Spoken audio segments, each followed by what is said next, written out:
was having a conversation with an individual not too long ago, and this individual I was having a call with, and I was pretty frustrated with. They were actually my landlord, who had not fulfilled a lot of things that he said he was going to do.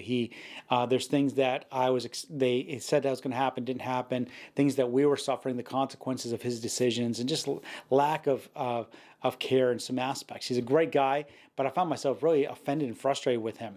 And I get off the call and I realized how I'd closed off and I was just irritated with him. And in my mind, I thought, well, I'm justified. I mean, this is my landlord. I can't believe he's doing this and he's doing this. And I found myself realizing in that moment that I have just justified having frustration or offense towards a certain individual because of what they did. And now, if this was, a team member or a family member or something like that, I'm like, no, I'm forgive. We got to work through it. I'm not going to hold offense.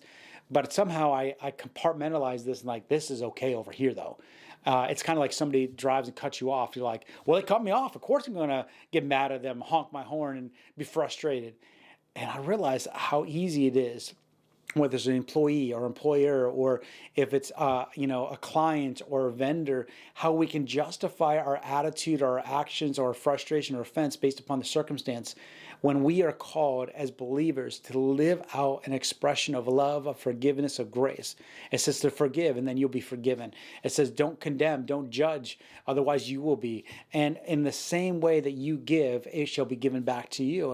And I was thinking through that, and I was convicted. I'm like, oh dear Jesus, forgive me, that I felt justified in my offense and frustration because of it was this particular type of individual, versus as a lifestyle, as an individual, I'm accountable no matter who it is.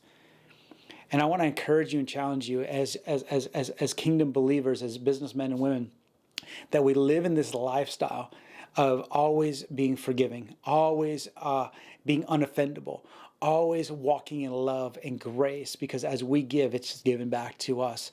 And I don't want to reap sowing a frustration or offense. I want to reap a reward of love, of mercy, of grace, and forgiveness.